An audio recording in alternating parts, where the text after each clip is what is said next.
Good evening, everyone. It's Wednesday, September 2nd. Did I say this in the first Wednesday night of August? Is September already? Well, at least it's hot today. So, everybody was talking earlier this week about, oh, fall's coming, but we knew we had some more hot days coming. There are plenty of hot days in September. Nonetheless, we're at the time of the year when you just never know how many more you're going to get. So we're thankful for the hot days we're getting, and today's one of those days. Wednesday, September 2. It's your Wednesday evening video update from Pastor Michael Mudloff, one of the pastors at your church, Westkirk Presbyterian. It's good to be with you again tonight. I'm going to try to keep this short again for 2 weeks in a row. Know you'll appreciate it. Want to mention up front that there will be an all-church email coming out probably tomorrow. Not sure yet when it'll be quite ready, but you're going to get one yet this week about some changes, some staff changes that are going on here at Westkirk. Nothing horrible, no big shocking news, just exciting stuff. So look for that this week. Those of you who watch the Wednesday night video will get a little, you've got a little heads up on the coming of that email. This past Sunday in church, talked about Rebecca Donaldson. We are working hard to get information to you. Many of you have asked how you can be praying and supporting financially Rebecca as she prepares to go on the mission field, getting on board with her team, her support team. And we have a way to do that through her missions organization, International Messengers. You may have heard of International Messengers before. Dan Marvin works with International Messengers. Our Hungary team does. And so you possibly have contributed to an effort through International Messengers in the past. Their president, I think founder, Darwin Anderson, preached at our church once on a mission Sunday. So he was our guest, wonderful guy, and a great mission organization. So on the website coming up, you will find that information. We'll probably send it out to you as well, and have it in the weekly this upcoming Sunday, and probably in the Shepherd for October. So you'll have plenty of opportunities to get the information you need to be on Rebecca's support team as she prepares to complete her fundraising, head to Greece, and work with Damaris House and victims of human trafficking. So very excited about that, and thankful for all of you who are also excited about that, as we are in my family. Also wanted to let you know that the Shepherd, which is not being sent out like it has in years past, is available on our website, westkirk.org. That's where the access is. If you do not have the password to get into that, please contact us at the church office and you'll receive that password so you can access the Shepherd and read it online. We also have copies that we make here at the church, since we're not mailing them out currently. If you want one in a printed format, we are very happy to print one out for you. And please just let us know. Contact one of us on staff, or call the office and talk to Debbie O'Leary, and she'll be happy to get that for you. We have been having folks sign up, make a reservation, register for Sunday worship, and then not coming. We know things come up and that happens, and that's absolutely fine.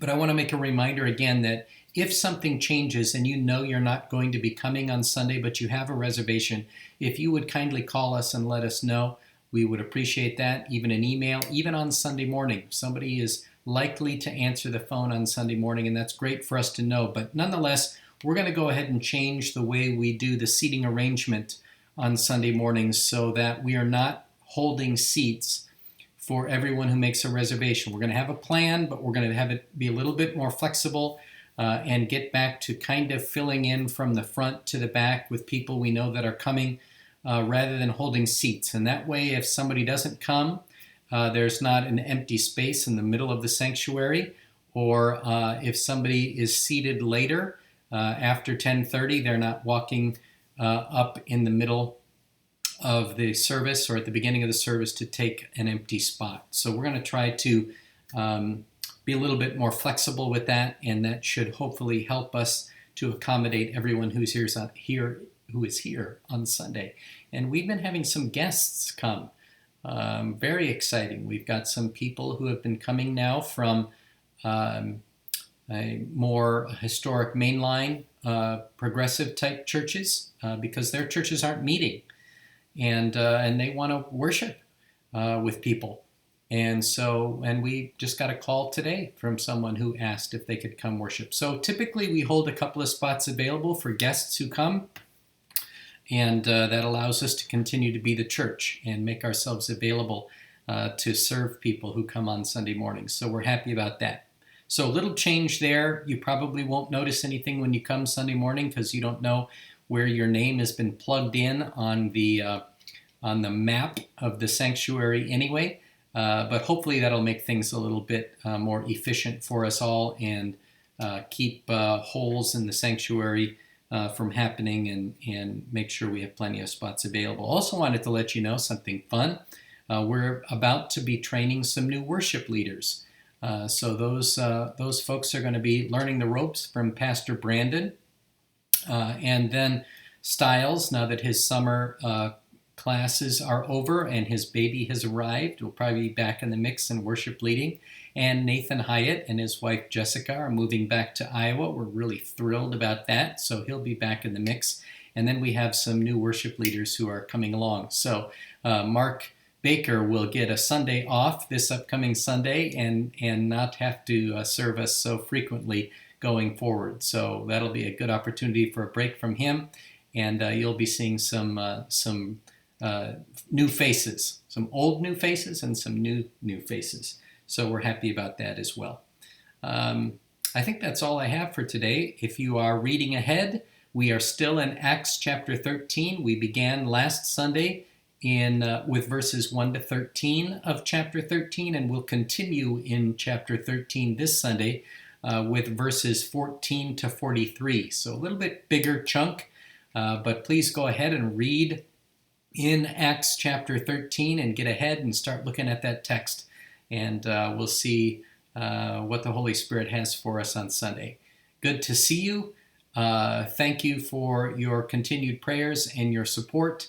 That reminds me, I'll say one more thing.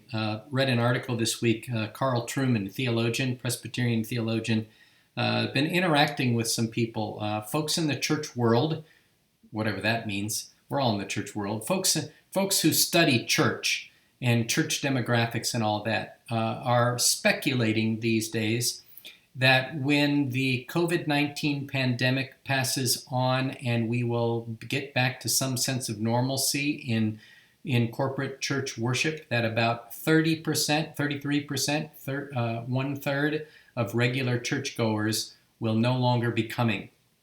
Find that to be interesting. You know, when the pandemic began, everybody was excited about live stream and all the new people, the people who hadn't been coming to church, who are now attending church again through live stream. Well, that's all gone along the wayside. So now church leaders are wondering who among their congregation are still with them. And that's been a hard thing to know for sure, because we don't talk to everyone and we certainly don't see everyone anymore. So I'm thankful for those of you who tune in on the Wednesday night video. You probably are the people not in that category. You are not in that category of folks who may have made other commitments and have new priorities on their Sunday mornings, or are just really enjoying doing church from their living room and plan to keep doing that. We are thrilled that we have that to offer folks, especially if you're homesick, if you're homebound, if you're in a high-risk category and can't be here. But we hope that once things return to normal and everyone is able to safely come back to church in some kind of normal way, that most of our congregation, if not all of us, will be back together again. We're not sure when that will be. People are always asking, when is this going to change? I don't know. We don't know. We'll just have to see. But pray about that for us. And by us, I mean all of us together. We are a church family, and happy to be a church family together, even though it's been a difficult time for us to stay well connected. But this is one of the ways we do that, through the Wednesday evening video, and I really appreciate you tuning in. Look forward to seeing you this Sunday as we gather for worship, either through the live stream or here live. Either way, I'll see you then. Good night.